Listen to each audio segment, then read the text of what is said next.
В мире насчитываются десятки тысяч животных, крупных и микроскопических, агрессивных и не очень, которые способны с легкостью убить человека. Фауна Филиппин крайне разнообразна благодаря своему тропическому климату. Здесь обитают такие животные, как самый большой в мире морской крокодил. Встречается множество видов акул, в том числе и большая белая акула. Есть даже дикие кабаны и множество других животных, при встрече с которыми вы испытаете ужас. И если все знают, какую опасность представляет для них, допустим, крокодил или акула, то есть животные, опасность которых на первый взгляд весьма не очевидна. И сегодня мы с вами узнаем 10 самых опасных животных, которые живут здесь, на Филиппинах, и во многих других странах с похожим климатом. Узнаем, как избежать опасность при встрече с ними, и что делать, если нападение все же не удалось избежать. Погнали.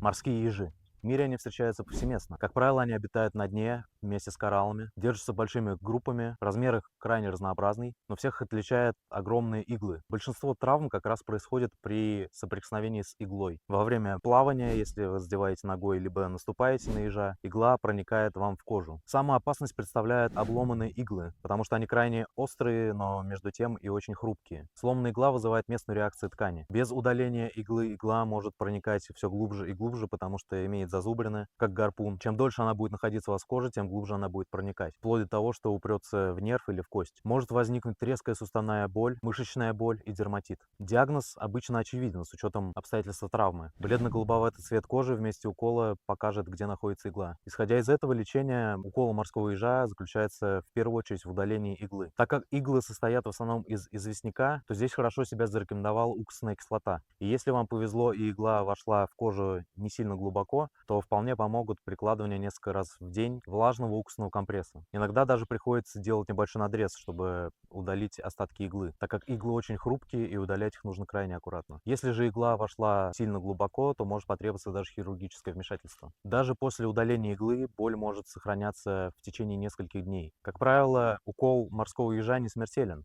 но крайне неприятен, болезненен, а также может способствовать развитию анафилактического шока и аллергических реакций. Поэтому помимо оказания первой медицинской помощи, направленной на удаление остатки иглы, также необходимо дать пострадавшему антигистаминное средство. А чтобы избежать неприятной встречи с морским ежом, в первую очередь требуется соблюдать элементарные меры безопасности. При заходе в воду смотрите под ноги, не купайтесь в неизвестных местах, диких пляжах и всегда используйте специальную обувь для плавания. Также нужно учитывать, что во время отливов многое морская живность остается на берегу. И, соответственно, если вы хотите прогуляться по бережку, нужно быть тоже крайне аккуратными, смотреть под ноги, потому что часто самого морского ежа не видно. Когда вы идете по берегу, то среди камней могут просто торчать кончики игл, на которые вы можете легко наступить.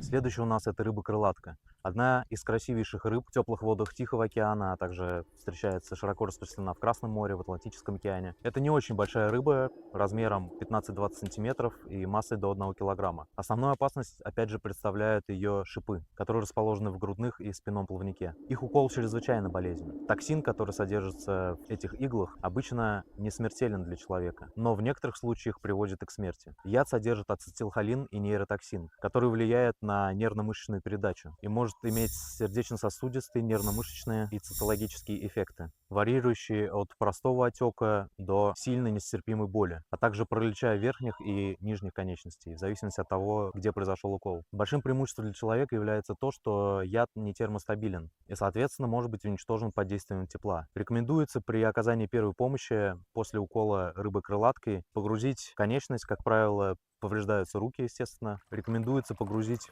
конечность, руку в данном случае, в максимально горячую воду. Естественно, не кипяток, чтобы не вызвать еще и ожоги, но максимально горячую воду, чтобы яд как можно быстрее распался в месте укола. Также рекомендуется после оказания этих действий отправить незамедлительно пострадавшего в больницу. И опять же рекомендуется дать антигистаминное средство. Естественно, основная рекомендация — это просто не трогать эту рыбу. Она довольно пугливая и, скорее всего, нападать сама не будет. Но бывают случаи проявления агрессии, и эта рыба сама нападает на ныряльщика. Будьте внимательны. Сейчас приготовьтесь, будет небольшое задание под названием «Найди рыбу». Внимательно посмотрите на ваш экран и попробуйте отыскать там рыбу.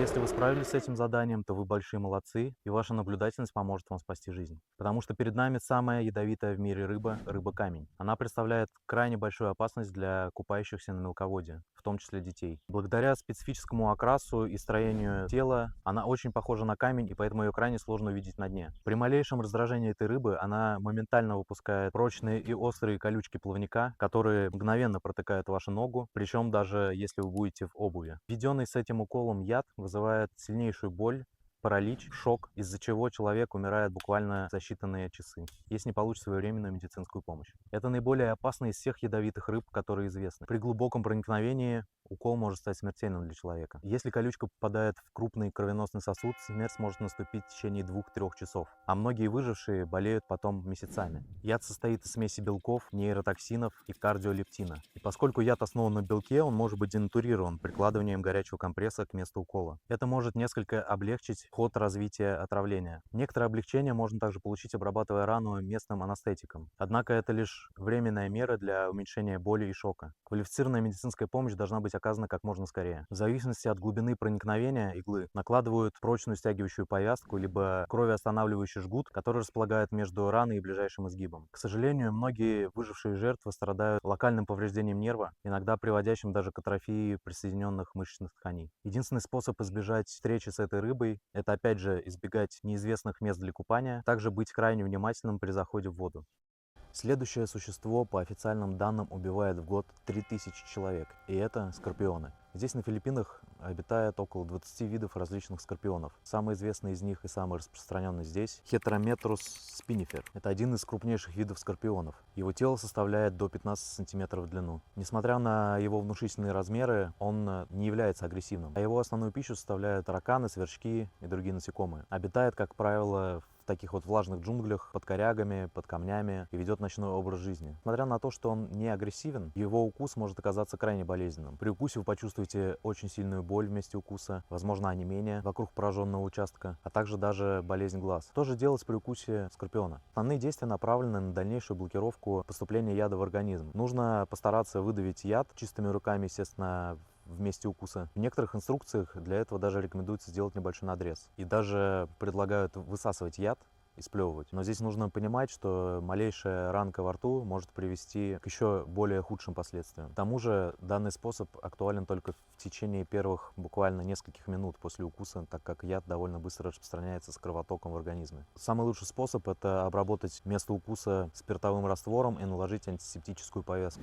Это поможет оградить ваш организм от попадания внутрь микробов, которые могли быть на жале скорпиона. Можно приложить лед, чтобы снизить болевое ощущение и отек. Также пострадавшему необходимо обеспечить полный покой, расположить его в горизонтальном положении и обеспечить полную неподвижность укушенной конечности, чтобы препятствовать дальнейшему распространению яда. Обязательно применить антигистаминные средства. И, конечно же, срочно доставить потерпевшего в медицинское учреждение для дальнейшего оказания квалифицированной помощи. Но при нахождении в джунглях, лесном массиве или в горах, естественно, нужно соблюдать осторожность, быть внимательными, лишний раз не переворачивать коряги, не лазить под различными пнями. Если останавливаетесь на ночь, допустим, в палатке, то обеспечите обязательно герметичное закрытие палатки. Использовать прочную москитную сетку.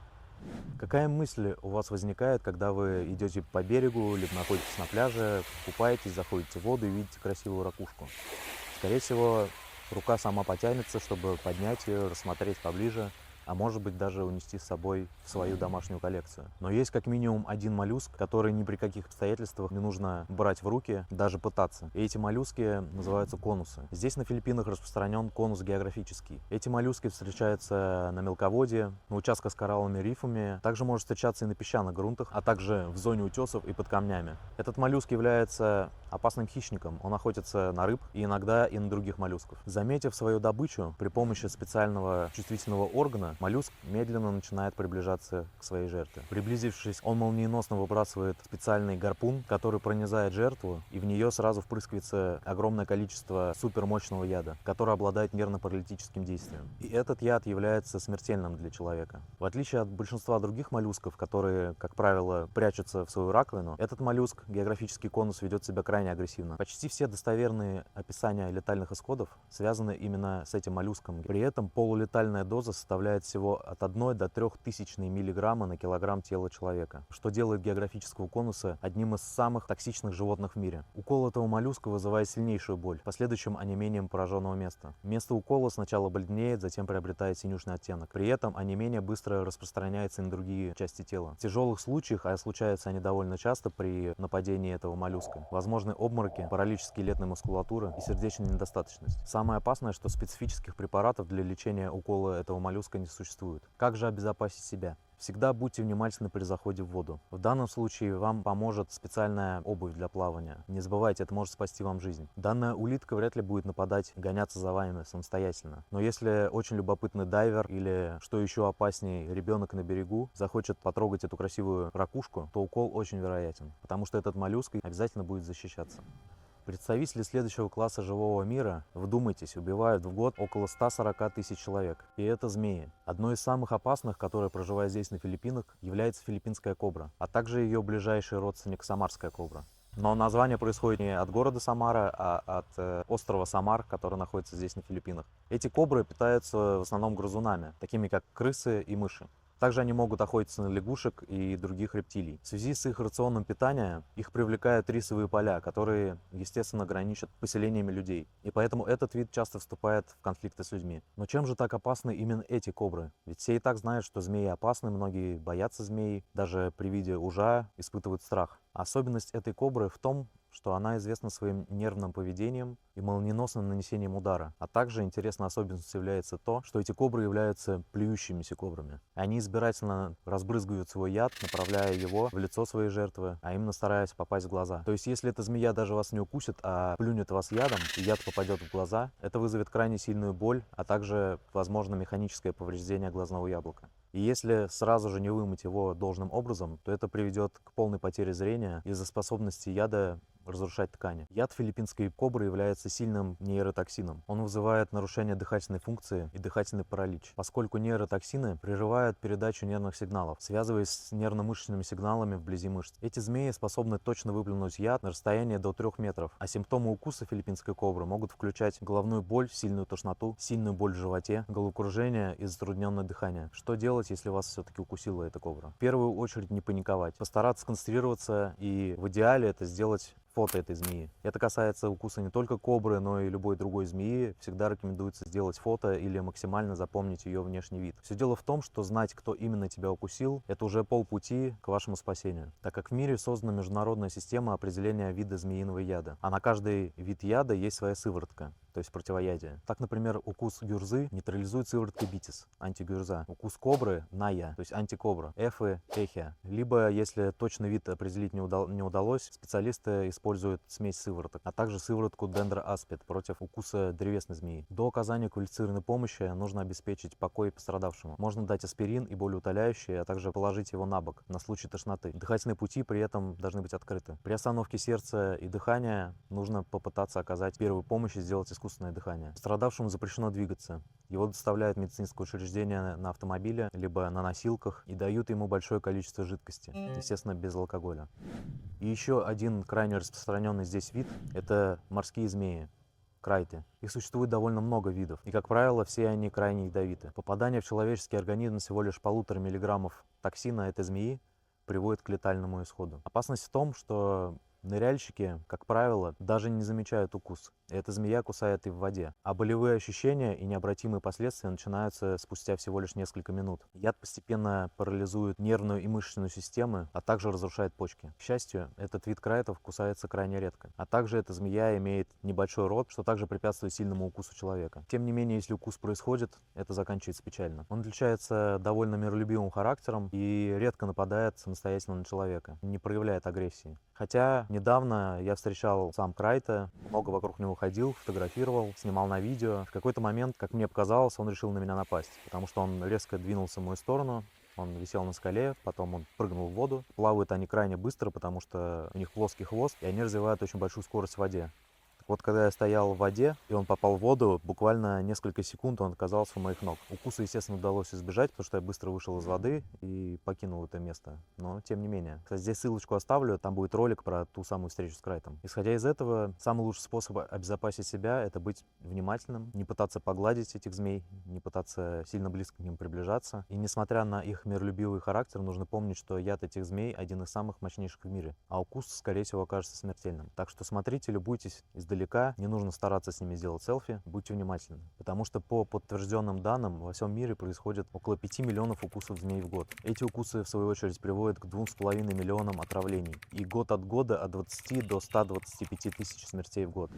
Кто бы мог подумать, что следующее создание убивает 200 тысяч человек в год. И это пресноводные улитки из рода Онкомелания. Это род очень маленьких тропических водных брюхоногих моллюсков. Сами они не нападают на человека и не представляют прямой угрозы, но они являются переносчиками паразитов кровяных сосальщиков трематод, которые в свою очередь вызывают тропическое паразитарное заболевание шистосомоз. Оно характеризуется в первую очередь дерматитом при попадании паразитов в кожу. Далее развивается лихорадка, интоксикация, появляется сыпь с последующим поражением кишечника и мочеполовых органов. Клиническая картина обусловлена, как правило, иммуноаллергической реакцией организма на яйца паразитов. Уже через 10-15 минут попадания в кожу циркариев возникает интенсивный зуд, иногда крапивница. А уже в течение первых суток появляется сыпь по всему телу. Через 1-2 месяца после заражения развивается острый шистосомоз или лихорадка Катаямы. Болезнь характеризуется внезапным началом. Лихорадка в течение 2 и более недель, сильным сухим кашлем. Кишечный шистосомоз вызывает сильные боли в области живота, тошноту, внутреннее кровотечение. В запущенных случаях наблюдается увеличение размеров печени, а также разрушение селезенки. Также поражается мочеполовая система как женщин, так и мужчин. У детей шистосомоз может приводить к анемии, прекращению роста, пониженной способности к обучению. Но при правильном лечении проявления этой болезни обратимы. Однако, если болезнь не лечить, то она переходит в хроническую форму, что приводит к потере работоспособности, иногда к смерти. В эндемичных зонах тропических стран, в том числе и на Филиппинах, нужно избегать купания в естественных пресных водоемах, так как заражение может произойти даже при ходьбе босиком по воде. Стратегия ВОЗ направлена на широкую борьбу с шистосомозом. Эта стратегия предусматривает периодическое и целенаправленное лечение празиквантелом. Этот препарат эффективен для лечения всех форм шистосомоза.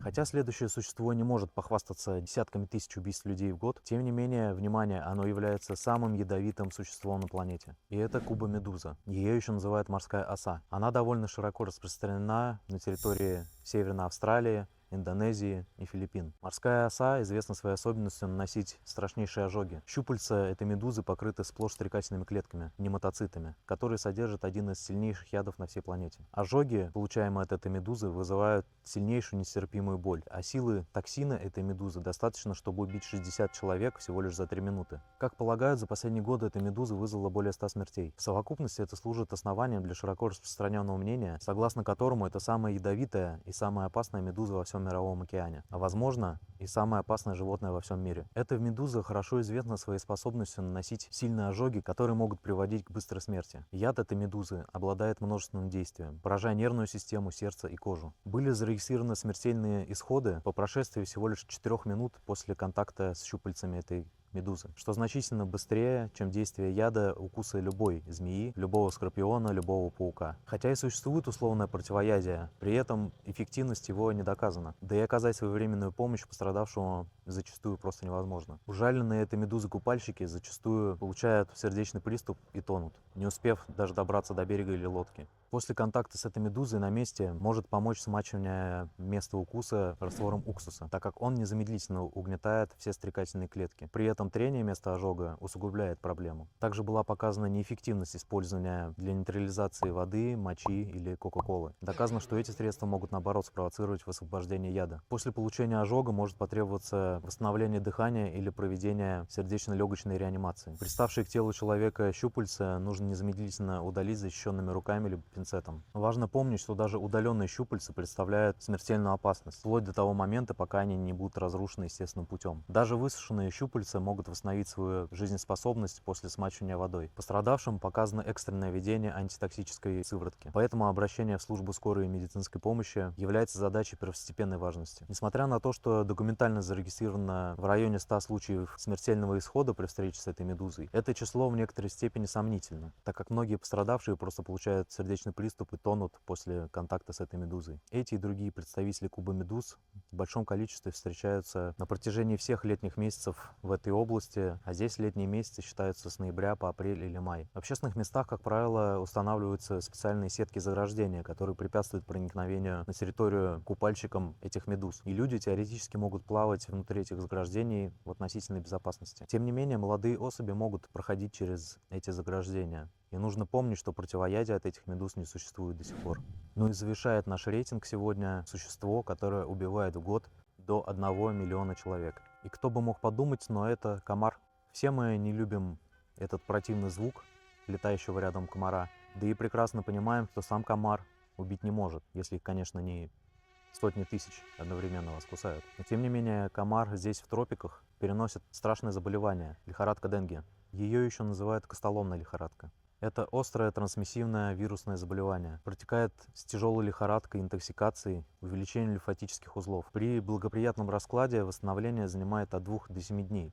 Если заболевание не переходит в более тяжелую форму, геморрагическую лихорадку Денге, приводящую к кровотечению, крайне низкому уровню тромбоцитов и утечке плазмы крови, известному также как шок Денге, при котором кровяное давление падает до предельно низких значений. Тем не менее, при заболевании классической формы лихорадки прогноз довольно благоприятный, но при геморрагической форме летальность составляет аж 50%. При лечении данной лихорадки разрешено употребление парацетамола, но крайне запрещено употребление таких препаратов, как аспирин, ибупрофен, диклофенак, так как данные медикаменты нарушают процесс слипания тромбоцитов, тем самым повышая кровоточивость, которая может возникнуть при этой лихорадке.